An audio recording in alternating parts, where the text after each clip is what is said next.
Hey guys, it's Vincent with VASCO On today's episode of Action VASCO, we're going to take a look at my second building in my Cityscape series. I can't wait to show you guys this build.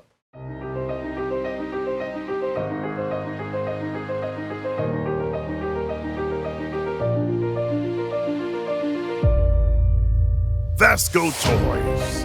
Action figure, dioramas, and props.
Let's cover the measurements of this to start things out.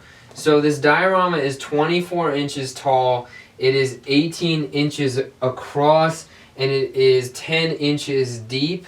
It is supposed to represent the top 2 stories of a tall building, and it has several different features throughout it. Obviously we've got some brickwork going on. We have some recessed bricks. I'm not sure if you guys can see from this angle. 4 windows on the front of this piece, and we'll look at each side because each has some other features.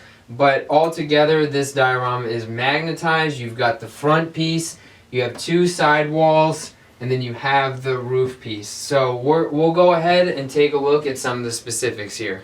Alright, so one of the feature walls has an HVAC system on the side of the building. So I'll kind of walk you guys through what this is made up of. Almost all of this is XPS insulation foam, which I forgot to mention before. Most of this diorama is XPS insulation foam, except for some 3D printed parts, which these face plates to the vent are all, this is 3 different face plates.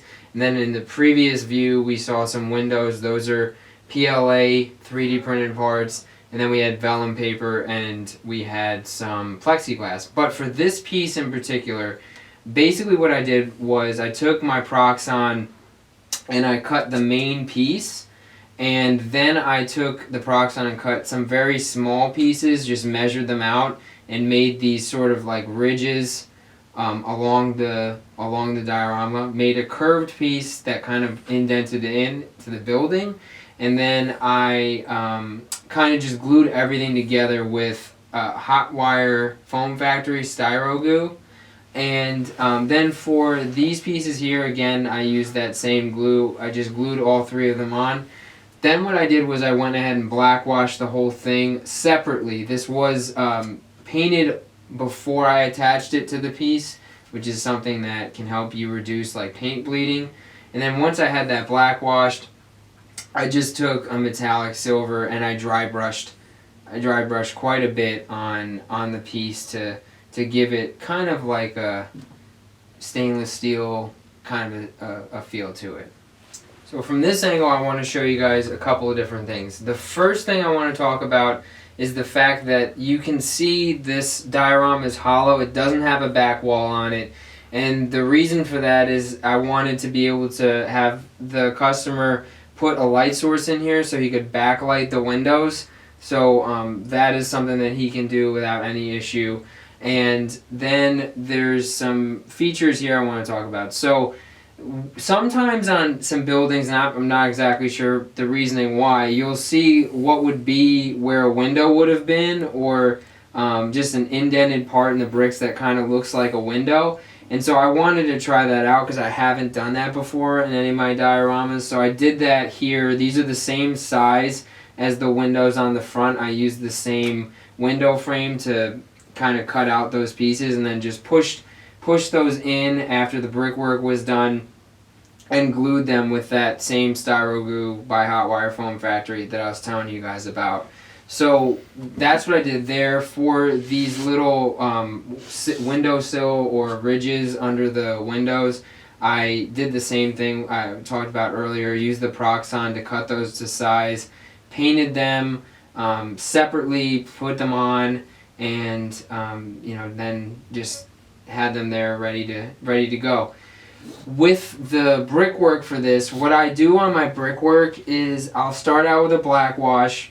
Then I do a true red dry brushed pretty lightly, and then I'll go in just with a regular orange and really make sure that I barely have any orange on the brush, and I dry brush it throughout. And I try to do some variations, so here you'll notice there's a little bit more of a heavy-handed touch to that than maybe some of these other spots, just because we all know, when we've looked at buildings, not everything is always uniform.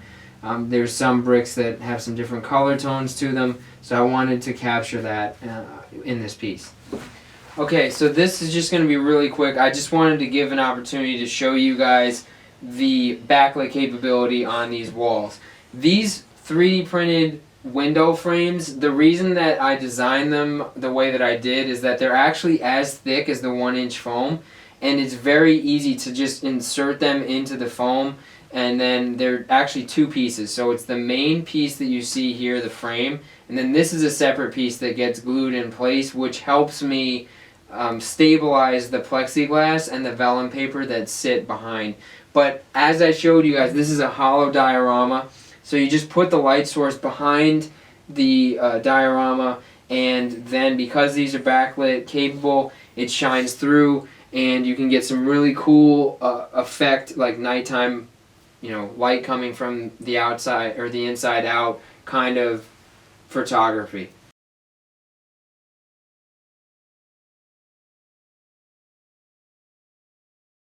Alright, so here's an ACBA setup using one of my favorite figures in my collection, which is my Mafex Hush Batman.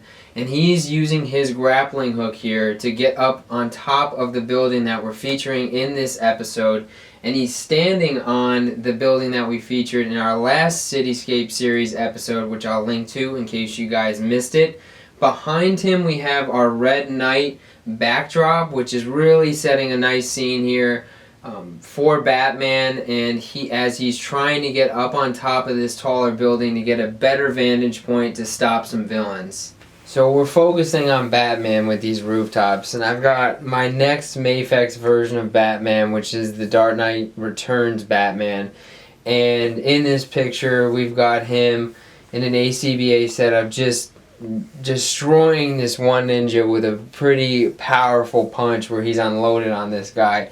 And as you guys can see, there are two other ninjas here that are going to be engaging him in combat. One guy is trying to attack him from behind, jumping, leaping at him, and then this other guy here is right underneath him, probably going to try to attack him, and I'm sure is not going to be feeling too good after that attempt. So we have, Batman on one of the rooftops, one of the smaller rooftops, fighting these guys. Behind him, we have the taller building, which we're featuring in this episode with the lights coming from the backlit windows.